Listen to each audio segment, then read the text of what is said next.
अपने बड़े भाई गुड्डू के साथ ट्रेन में कोयला चोरी कर रहा होता है। दरअसल ये लोग बहुत गरीब हैं, इन्हें अपनी गुजर बसर के लिए चोरी करनी पड़ती है। ये दोनों ट्रेन से बहुत सारा कोयला चोरी करते हैं और उस कोयले को एक दुकान में बेचने के लिए जाते हैं। उसी दुकान में जलेबियां भी बन रही होती है।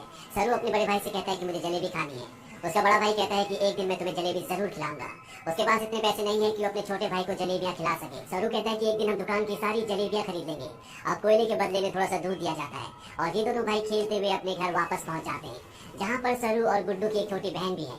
ये तीनों अपनी माँ के साथ रहते हैं। सरू की माँ अपने दोनों बच्चों से पूछती कि दूध कहाँ से लेकर आए, लेकिन वो इस बात का कोई भी जवाब नहीं देते। इसी रात को सरू का भाई गुड्डू काम पर जा रहा होता है। सरू कहता है कि मैं भी तुम्हारे साथ काम पर चलूंगा। उसका भाई कहता है कि तुम मेरे साथ नहीं चल सकते क्योंकि काम पर बोरियां उठानी पड़ती है और इस काम के लिए तुम बहुत छोटे हो। सरू अपने सिर के ऊपर चेयर उठाकर दिखाता है, साथ ही साथ वो साइकिल भी उठाने की कोशिश करता है। सरू कहता है कि मैं कोई भी काम कर सकता हूँ। सरू की जिद करने पर उसके भाई को उसे अपने साथ ले जाना पड़ता है। ये दोनों के दोनों ट्रेन स्टेशन पहुँचते हैं।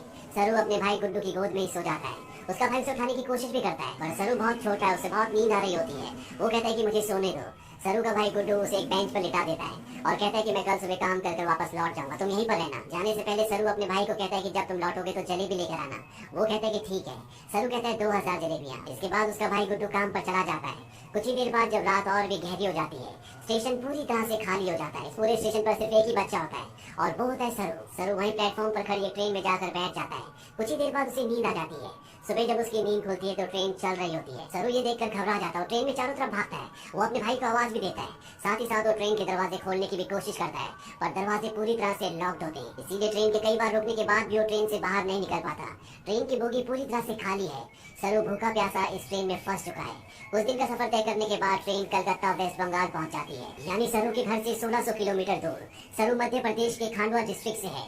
वो स्टेशन पे उतरता है जहाँ पर बहुत ज्यादा भीड़ होती है। वो टिकट काउंटर पर जाता है और कहता है कि मुझे अपने घर जाना है और यहाँ पर सब बंगाली में बात कर रहे होते हैं। सरू को किसी की बात समझ में नहीं आती। वो वहीं स्टेशन पर बैठे अपने जैसे कुछ बच्चों के साथ जाकर बैठ जाता है जिनके पास कोई भी घर नहीं होता। और कुछ ही देर बाद यहाँ पर कुछ लोग आते हैं जो उन बच्चों को उठाकर अपने साथ ले जा रहे होते हैं। सरू किसी तरह से वहाँ से भाग जाता है और वो एक बार फिर से रात के अंधेरे में इस बड़े शहर में पूरी तरह से अकेला है। उसे बहुत भूख भी लगी होती है। तभी उसे देवी माता की एक मूर्ति दिखती है। वो देवी माँ को नमन करता है और देवी माँ के चरणों में जो प्रसाद होता है वो उस प्रसाद को खाता है। अगली सुबह सरू ट्रेन ट्रैक पर चल रहा होता है क्योंकि वो अपने घर जाना चाहता है। तभी यहाँ पर एक औरत आती है जिसका नाम नूर होता है। वो सरू से पूछते कि तुम्हारा घर कहाँ है। वो कहता है कि गणेश तल है। ये मध्य प्रदेश में इतना छोटा गांव होता है जिसके बारे में किसी को कुछ नहीं पता होता। नूर उसे अपने घर ले जाती है, उसे खाना खिलाती है, नहलाती है। वो कहती है कल सुबह एक आदमी आएगा जो तुम्हारी मदद करेगा, वो तुम्हें तुम्हारी मम्मी से मिलवा देगा। अगली सुबह यहाँ पर रामा नाम का एक आदमी आता है। वो सरू की पूरी बॉडी चेक करता है और नूर को धीरे से कहता है कि तुमने बहुत अच्छे से काम किया। उन्हें ऐसी लड़के की तलाश थी।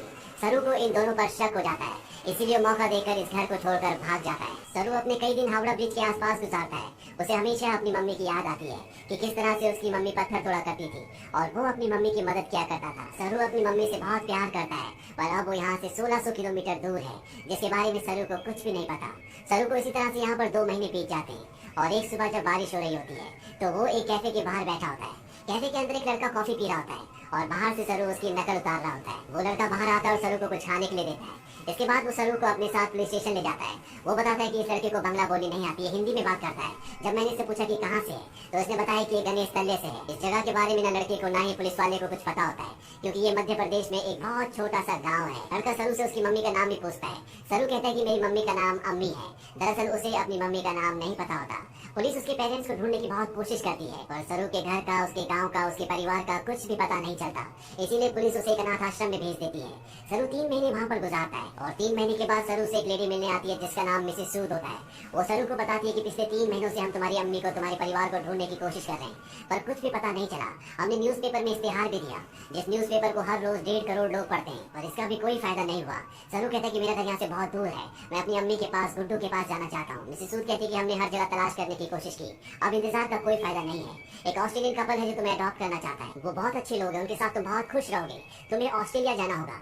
इसके बाद मिसेस सूद सरू को अपने साथ अपने घर ले आती है जहाँ पर कुछ और बच्चे भी होते हैं। मिसेस सूद सबको इंग्लिश के वर्ड, टेबल मैनर से सब कुछ सिखाती हैं और अब सरू को ऑस्ट्रेलिया भेज दिया जाता है जहाँ पर मिस्टर जॉन और उनकी वाइफ सू, जिन्होंने सरू का अडॉप्ट किया होता है, उसे देखकर वो बहुत खुश होते हैं। सरू को ये अपने घर ले आते हैं। छोटे से मिट्टी के घर में रहने वाला सरू जब इस घर को देखता है तो पूरी तरह से हैरान होता है। साथ ही साथ वो बहुत गुमसुम भी होता है, क्योंकि ये देश, यहाँ की हवा, मिट्टी सब सरू के लिए पूरी तरह से नए हैं। सरू की मॉम, जिसका नाम सू है, जिसने सरू को अडॉप्ट किया है, वो सरू से इंग्लिश में कहती है कि मुझे पता है कि तुम्हारा सफर इतना आसान नहीं था, तुम मुझे इस वक्त कुछ नहीं बता सकते, पर एक दिन तुम मुझे सब कुछ बताओगे। सरू धीरे धीरे इनकी भाषा, इनका रहन सहन सीखना शुरू कर देता है। बहुत जल्द वो इन सब के साथ कंफर्टेबल हो जाता है। मिस्टर जॉन और उनकी वाइफ सू सरू से अपने बेटे की तरह प्यार करती है।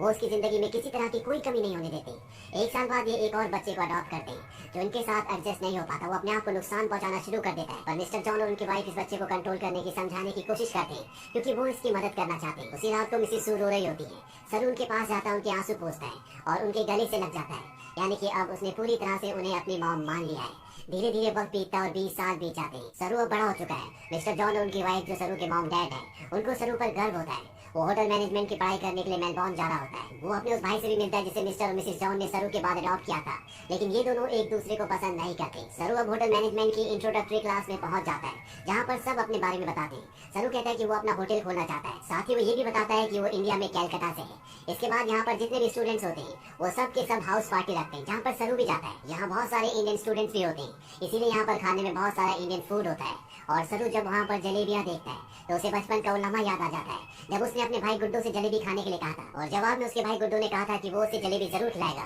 सरू ने कहा था कि एक दिन वो सारी जलेबी खरीद लेंगे। सरू को जब ये लम्हा याद आता है, तो उसकी आंखों में आंसू आ जाते हैं, और वो अपने दोस्तों को बताता है कि वो कैलकाटा से नहीं है, वो किसी और जगह से है। बचपन में वो खो गया था, वो एक ट्रेन में बैठ गया था, और जब ट्रेन रुकी तो वो कैलकाटा पहुंच गया था। यहाँ पर एक लड़का उससे पूछता है कि वो ट्रेन में कितने दिन तक था।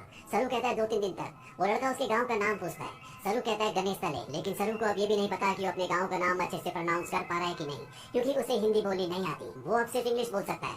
यहाँ पर एक लड़का उसे कहता है कि कैलकाटा के हावड़ा ब्रिज से, जहाँ पर तुम बचपन में पहुंचे थे, और वहाँ से हम टाइम और ट्रेन की स्पीड को कैलकुलेट करें और वापस जाएं, तो हम तुम्हारे गाँव के आसपास के रेडियस में पहुंच सकते हैं। यहाँ पर एक लड़की उसे गूगल अर्थ के बारे में बताती है। वो कहती है गूगल अर्थ के सहारे तुम दुनिया की किसी भी जगह पर ढूंढ सकते हो, पर सरू इस बारे में और ज्यादा बात करने से मना कर देता है। इसके बाद ये पार्टी से निकल जाते हैं।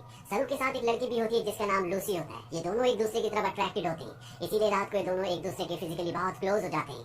अगली सुबह जब सरू उठता है, तो उसे अपने पेरेंट्स की, अपने घर की, अपने गाँव की याद आती है। उसे एहसास होता है कि उसके खो जाने के बाद उसकी मॉम, भाई बहन उसके लिए कितना परेशान हुए होंगे। इसीलिए गूगल अर्थ एप्लीकेशन के जरिए, साथ ही साथ स्टेशन से अपने घर की जो दूरी होती है उसकी कैलकुलेशन करके, हर तरह से अपने गाँव गणेश तले को ढूंढने की कोशिश करता है, पर उसकी सारी कोशिश पूरी तरह से बेकार हो जाती है। धीरे धीरे वक्त बीतता और 3 साल बीत जाते हैं। लूसी का और सरू का रिश्ता अब और भी गहरा हो चुका है। ये दोनों एक दूसरे से बहुत प्यार करते हैं, पर सरू आज भी अपने परिवार के लिए परेशान है। उसे कई बार अपने भाई की छवि दिखती है।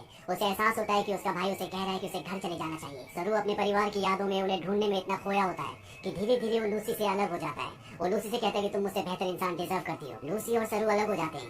कई महीनों के बाद लूसी को सरू जब एक दिन एस्केलेटर पर देखता है, तो वो उससे बात करता है। वो लूसी से कहता है कि वो उसे बहुत मिस करता है। इसके बाद एक बार फिर से दोनों एक दूसरे के बहुत क्लोज आ जाते हैं।